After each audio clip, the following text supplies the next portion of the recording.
Welcome to Parenting Successful Teens, the podcast that cuts through the overwhelm and stress of this phase and offers parents simple, practical, cognitive, science-based strategies for keeping their teens on track. Join Master Coach and real-life mom, Allie Irwin, to talk about real teens, real problems, and the skills it takes to raise successful adults. Hey, everybody. I've been thinking about you. I've been doing a lot of hiking. We have a big hiking trip coming up. And one of the benefits of hiking is that I have all of this time at the end of my workday to reflect back on what I've been hearing from my clients. And so what I thought would be fun today is to go through a list of the 7 most common mistakes that I see parents making.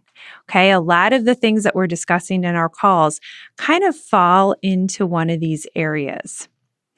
I want you to listen up today and then shoot me an email and tell me if any of these ring true, or, maybe a couple of them ring true, or maybe you have one that didn't make the list that you want to tell me about. So the first one I want to cover is perfectionism. What I want to say about perfectionism, we all know,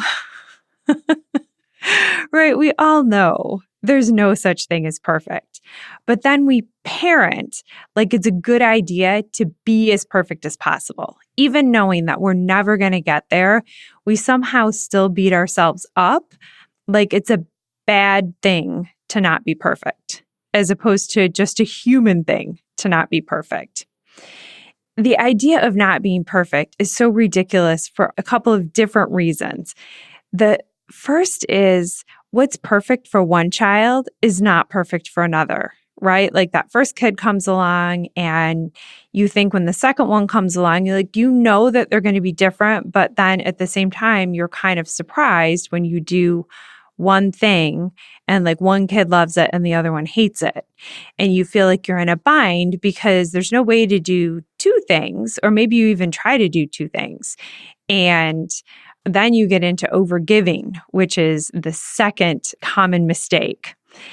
But even within that first one that we're going to talk about, perfectionism, what's perfect for you, what you think is going to make things really special and really great for them is not necessarily what's perfect for them.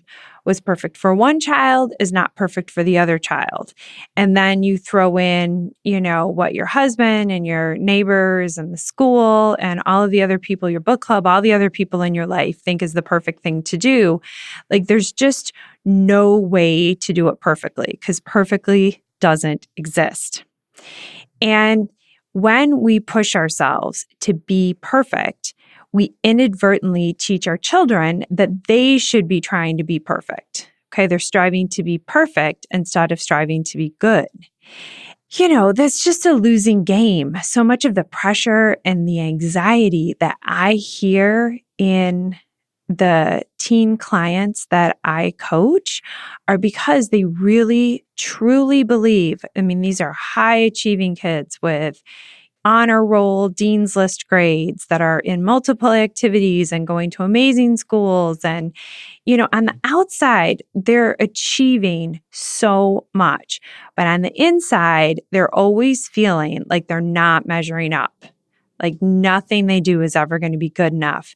And I know that, even among my parent clients, they talk about being raised in households where nothing they did was ever good enough. And so much of that feeling stems from perfectionism in the parents. Okay. So it's a weird thing. The better job you try to do, if it's coming from a place of wanting to be perfect, it's actually doing your children a disservice. Okay. I'm not saying go out and do a bad job, but I'm saying let yourself off the hook because perfect doesn't exist. Okay. The second really common mistake that I see is overgiving. Okay. Overgiving is really oftentimes tied into perfectionism, like I already mentioned, and it's also tied into people pleasing. Okay. Sometimes you're trying to get your approval from the people around you, like you're trying to get your kids' approval. You want them to be happy and to think that you're doing a good job. And, one of the weapons kids have against their parents is yelling, like, you're such a terrible mother. So parents get into overgiving sometimes because what they're really falling prey to is people pleasing. So sometimes you're overgiving, like the people pleasing is you're trying to please yourself. You're overgiving because you have this idea of that's what a good mom does. Like a good mom eats the burned piece of toast. A good mom always takes a small piece of chicken at dinner. Like the good mom always puts her needs last. And that overgiving breeds so much resentment. Okay, you overgive, and then you expect your kids to be grateful at all your sacrifices, and then they're not grateful enough, and then you're mad, and then you feel bad that you're mad, and it turns into a vicious cycle. And if you think about the message that you're sending to your kids that your needs matter less than theirs. And that's really, especially in the teen years and the early adult years, as you're transitioning from a relationship, like it's a different relationship that you had when your kids were little and they literally couldn't get their own toast. But as you're transitioning to a more adult relationship with your kids, you really want to be mindful of overgiving. The fourth category is similar. It's over responsibility. So often, society is really happy to make moms and schools responsible for everything. I don't know if it's because there's so many women teachers. Like there's a piece of me that feels like it's a little bit sexist, but that's not what this podcast is about. The part that you can take away from this is noticing where you're taking responsibility for things that aren't actually your fault. There's a joke that I've seen circulated on the internet that if an asteroid falls on your child 6 blocks away while they're riding their bike, that it's somehow, moms feel like it's somehow their fault. Like they should have checked the weather before they let their kids ride the bike, or they should have known somehow that literally whatever happens to your kids that you perceive as negative, like something that shouldn't have happened, is your fault. Moms, dads do it too, but moms in particular take responsibility for all kinds of things that really aren't their responsibility. And I even think of that really famous Abe Lincoln quote about how everything he is, he owes to his mom. Everything he became, he owes to his mom.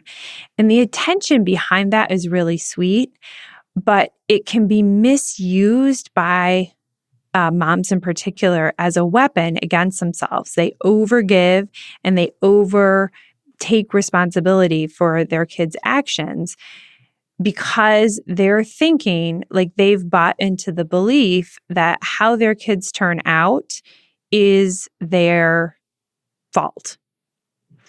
And it becomes a little bit of a double-edged sword I see in my parent clients. I notice that when their child does something good, they're really proud of their child.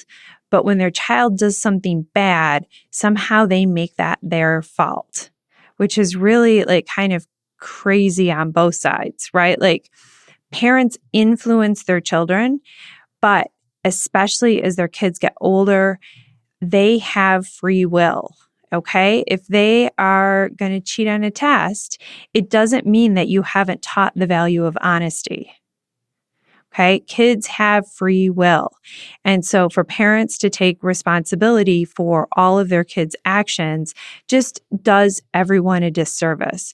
And again, if you think about it, like how are you teaching your kids to take responsibility for their actions when you're taking responsibility for their actions?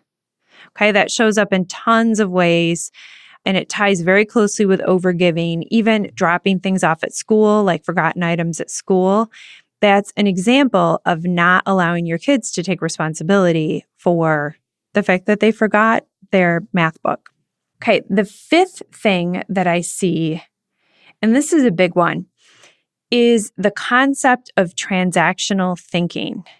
And I think eventually I'm going to do a whole podcast on transactional thinking because I see this one so often.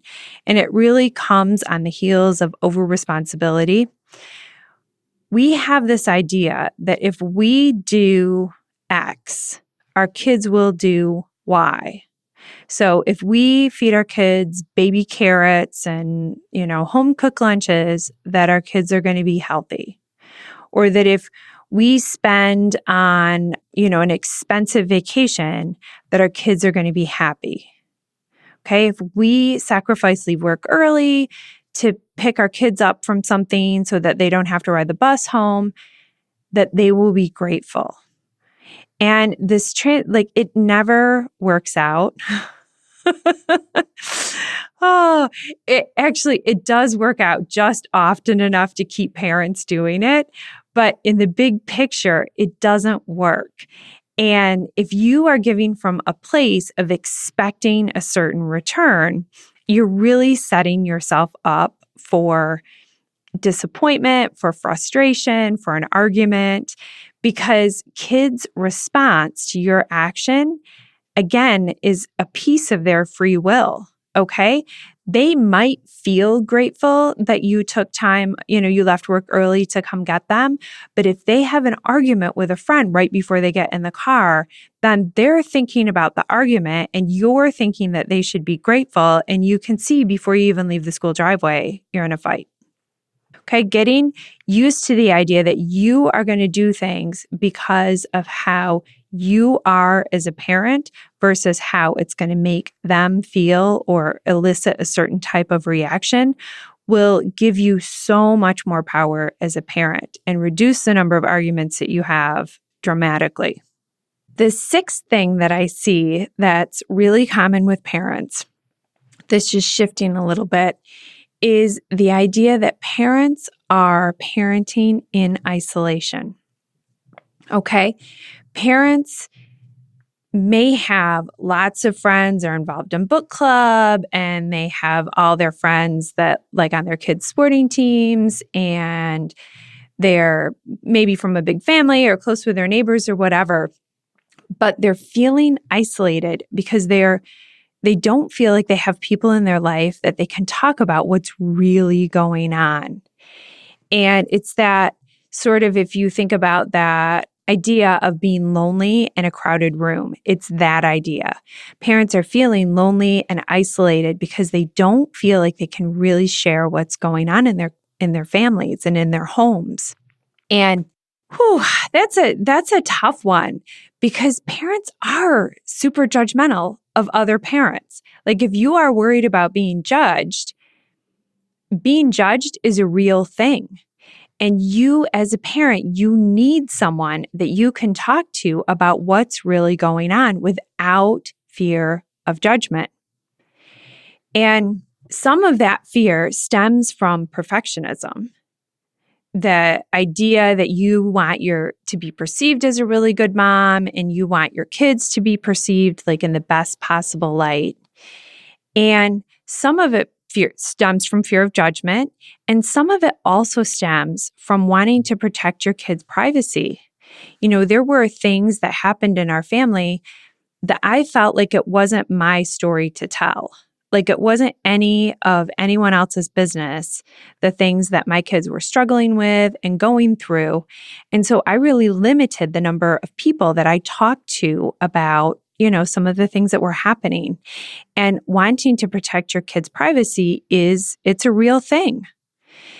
So for a lot of my clients, having a coach, that's the biggest benefit of having a coach, is that they have someone that 1 hour a week when they can talk to someone who has zero judgment, who has zero skin in the game of how they're, well, that's not true. I have lots of skin in the game and how their families turn out. But, I don't need things to be a certain way. There's zero judgment, and everybody needs someone that they can talk to. They need to cultivate, whether it's a coach or whether it's a close friend or a family member that they can talk to, where they're really able to unpack and explore their feelings about different situations, their options with different situations in a judgment-free zone.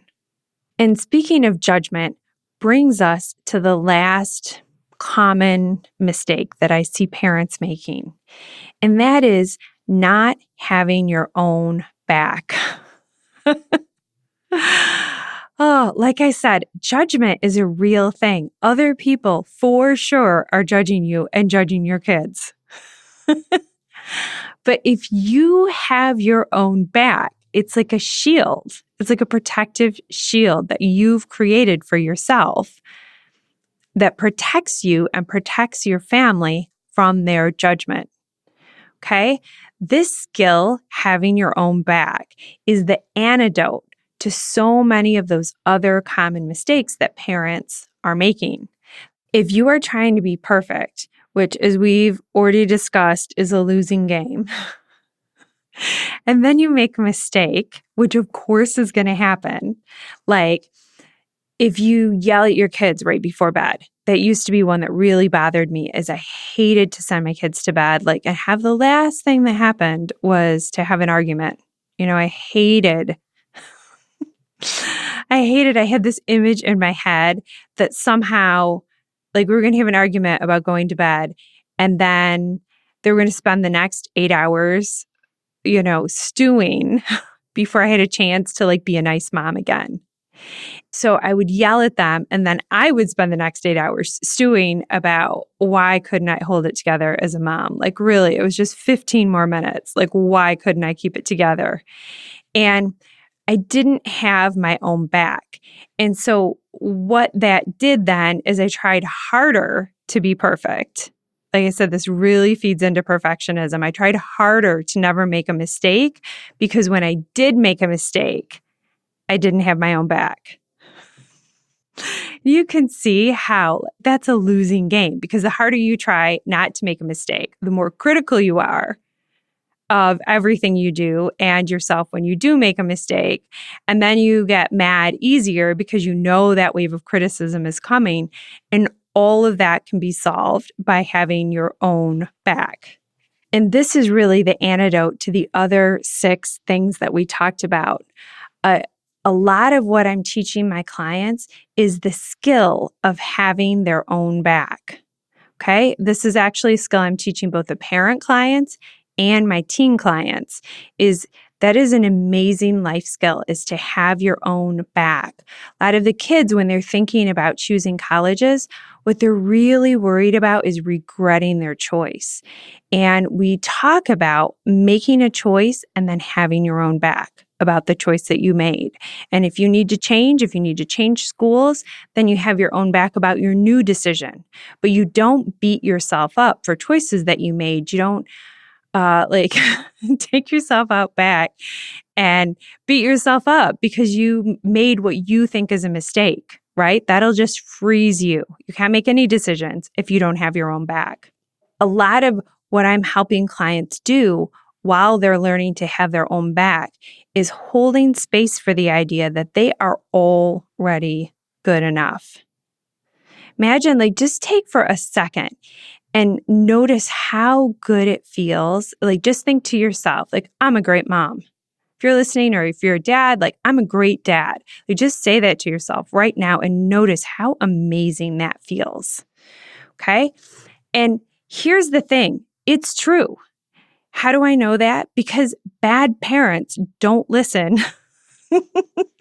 Bad parents don't listen to podcasts on how to be better parents. So I know, even just that fact that you've listened this far into the podcast, you're a good parent. You are. And when you really lean into that belief that you're a good mom or you're a good dad, that eases up your need for perfectionism, for overgiving, for overtaking responsibility, for transactional thinking, and for isolation, for not cultivating relationships where you can share what's really happening. You've got this, and I believe in you, and I'm here to help. If you need help with any of these categories, shoot me an email at parentingsuccessfulteens@gmail.com. It's a special email that I set up just for podcast listeners to answer your questions and get you the support you need. Have a great week, everyone. Thanks for listening to Parenting Successful Teens. If you enjoyed today's show, then I've got a treat for you. I have a free guide that teaches you how to get your teenagers to tell you about their day. No more one-word answers. And grabbing this guide is super easy. Just text the phrase, "Get Teens Talking," as all one word, no spaces, to the number 44222. So that's the phrase, "Get Teens Talking," without any spaces, to the number 44222. And then you'll be prompted to give the email address that you want the guide sent to, and then it shows up in your email box just like magic. You know what else is magic? Having teenagers that talk to you. Now, I can't promise that you're going to like everything they have to say, but I can promise better conversations.